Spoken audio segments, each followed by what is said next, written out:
सरपंच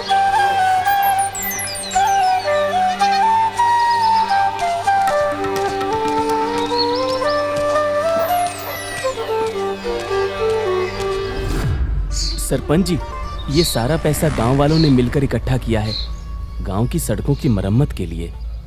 आपने उनसे कहा था ना कि अब गांव के बजट में पैसे नहीं बचे हैं, तो उन्होंने खुद ही जमा कर दिया।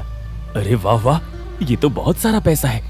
ये गांव वाले अंदर ही अंदर बहुत माल दबा कर रखते हैं, इसलिए तो मैंने ये चाल चली थी ताकि इनका दबा हुआ पैसा बाहर निकाल सकूं। क्या मतलब है आपका? अरे सड़क की मरम्मत से क्या होगा? गांव को गांव की तरह ही रहना चाहिए ना। गांव की जमीन कितनी पावन होती है, उसके ऊपर कंक्रीट और डामर की सड़क बनवाकर उसका अपमान क्यों करना भाई? तो फिर इस पैसे का क्या करना है? क्या इसे गांव वालों को वापस लौटा देना है क्या? अरे कभी आज तक ऐसा हुआ है कि मेरे ऑफिस में लक्ष्मी आई हो और मैंने उसे वापस लौटाया हो? अरे आती हुई लक्ष्मी को कभी ना नहीं बोलते मूर्ख। वाह वाह सरपंच जी, आप तो बहुत समझदार हैं। सतेंद्र सिंह गांव का सरपंच था और बहुत लालची था।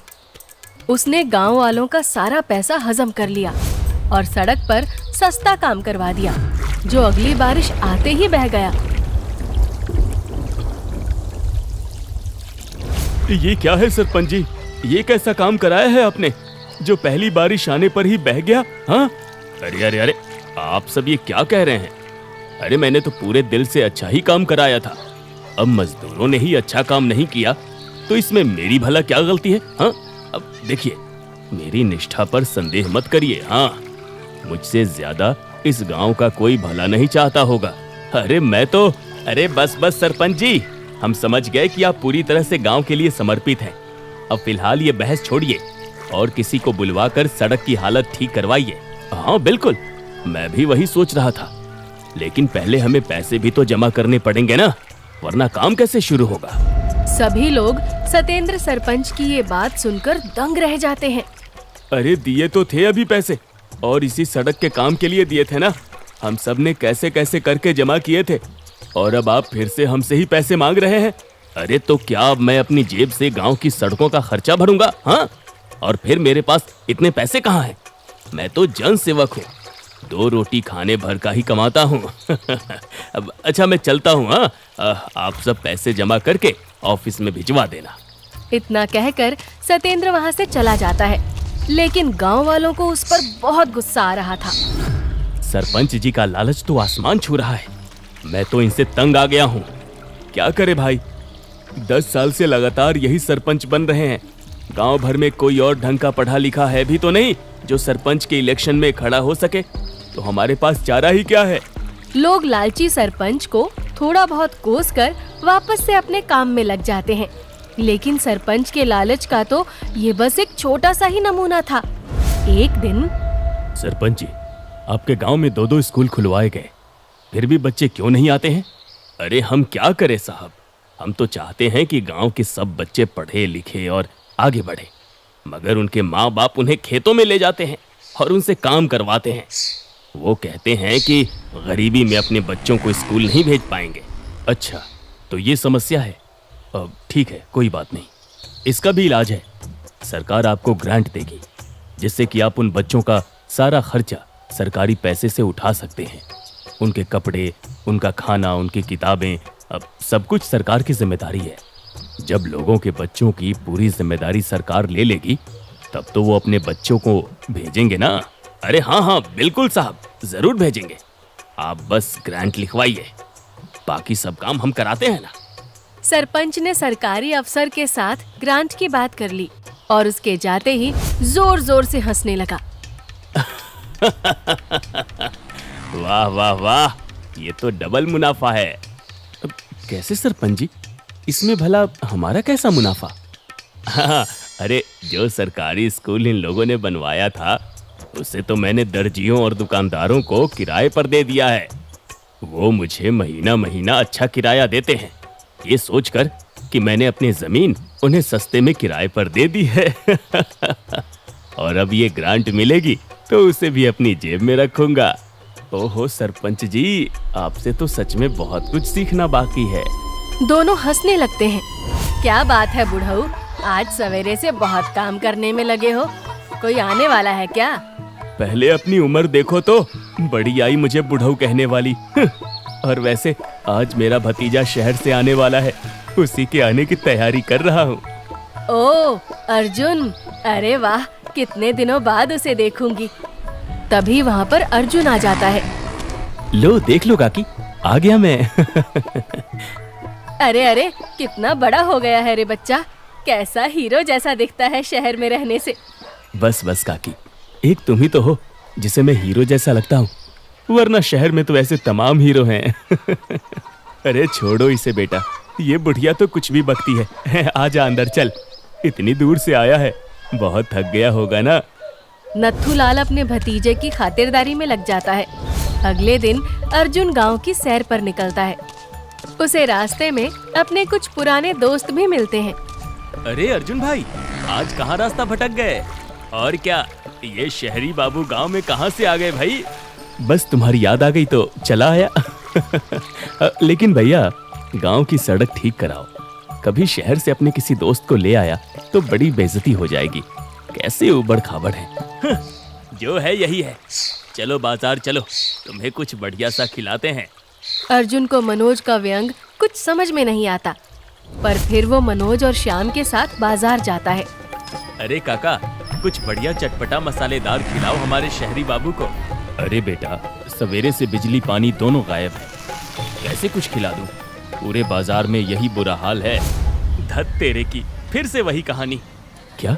ये तो गांव का मुख्य बाजार है, तो फिर यहाँ बिजली क्यों नहीं आ रही है? अरे ये हफ्ते में 3 बार तो कम से कम होता ही है। जब गांव का सरपंच ही लालची और नालायक हो तो और क्या होगा, फिर से बिजली चुरा कर अपनी मिल में लगा दिया होगा। क्या? ये क्या कह रहे हो भाई? हाँ, उसकी खुद की चीनी की छोटी सी मिल है, गांव की बिजली चुरा कर वहीं लगा देता है। और तुम लोगों को ये सब मालूम है, फिर भी तुम कुछ नहीं करते? क्या करे बेटा, सभी चोर हैं, किसे चुने?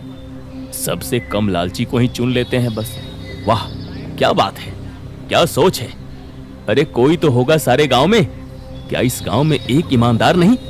अरे ईमानदारी से थोड़े ही ना इलेक्शन जीता जाता है। सरपंच के इलेक्शन लड़ने के लिए आदमी थोड़ा पढ़ा लिखा समझदार भी तो होना चाहिए ना, और जेब में पैसा भी चाहिए। हाँ, अब बेटा तुम्हारे जैसा कोई पढ़ा लिखा होशियार नौजवान अगर इलेक्शन लड़े ना, तो हम उसे ही वोट देंगे। कुंदन काका की दुकान पर बैठे कुछ लोग और आसपास के दुकान वाले अब इस चर्चा में खूब रुचि ले रहे थे। और क्या, तुम क्यों नहीं लड़ते इलेक्शन? हैं? क्या? मैं? अरे नहीं नहीं, क्यों नहीं? अरे अगर तू इलेक्शन लड़ेगा तो सब तुझे ही वोट देंगे। लेकिन अभी तो तुमने ही कहा ना कि इलेक्शन के लिए जेब में पैसे चाहिए। मेरे पास पैसे नहीं है। तो क्या हुआ, हम सब मिलकर पैसे जमा करेंगे और तुम्हें इलेक्शन में खड़ा करेंगे। वैसे भी ये सरपंच हमारे इतने पैसे खा गया है, अब एक सही काम में पैसे लगाने में भला किसे दिक्कत होगी? हाँ हाँ, मंजूर है। अचानक से गांव वालों में एक नया उत्साह आ गया था और अर्जुन को समझ नहीं आया कि ये उसके साथ हुआ क्या। घर जाकर उसने जब अपने काका को सब बताया तो वो भी बहुत खुश हुए। वाह बेटा, ये तो बहुत अच्छी खबर है और गांव वाले तेरा समर्थन कर रहे हैं। अब ये सुनकर मैं और ज्यादा खुश हूँ। अब इस गांव की बागडोर सही हाथों में आएगी। क्या? अरे गांव वाले बावले हो गए क्या? कल के आए नौसिखिया को मेरे विरुद्ध इलेक्शन में लड़ाएंगे? अरे इन कीड़े मकोड़ों को इतनी औकात कैसे हो गई? अरे सरपंच जी, शांत हो जाइए, ऐसे जोश में होश मत खोइए। लोगों का कहना है कि आप बहुत लालची और भ्रष्ट हैं, इसलिए वो अब आपसे तंग आ गए हैं और दूसरा सरपंच चुनेंगे। अच्छा, तो ऐसी बात है। ठीक है, आने दो इलेक्शन, मैं भी देखता हूँ कि गांव वाले वोट किसे देंगे। इलेक्शन के दिन करीब थे और अर्जुन भी गांव वालों का साथ मिलने पर अब इलेक्शन में खड़ा था। बहनों और भाइयों, तो जैसा कि आप सब जानते हैं, सालों बाद सरपंच इलेक्शन के लिए एक दमदार कैंडिडेट खड़ा हुआ है। अब दोनों कैंडिडेट एक एक करके स्टेज पर आएंगे और अपना भाषण सुनाएंगे, ताकि मतदाता अपना वोट सोच समझकर दे सके। सबसे पहले अर्जुन स्टेज पर जाता है और कहता है, भाइयों और बहनों, मैं यहाँ आपसे बड़े बड़े वादे करने नहीं आया हूँ। मैं बस इतना कहने आया हूँ कि ये गांव हमारा घर है। आज तक हमारे पैसों से हमारी ही सड़कें टूटी हैं, हमारे बच्चों के स्कूल खाली पड़े हैं और हमारी बिजली चोरी हुई है। मैं राजनीति करने नहीं आया, मैं सिर्फ सेवा करने आया हूँ। अगर आप सबका हाथ मिला तो हर रुपया, हर योजना, हर काम आपके सामने, आपके हक में होगा। अर्जुन का जबरदस्त भाषण सुनकर तालियों की गड़गड़ाहट से इलाका गूंज उठा। सरपंच सतेंद्र के भी पसीने छूटने लगे।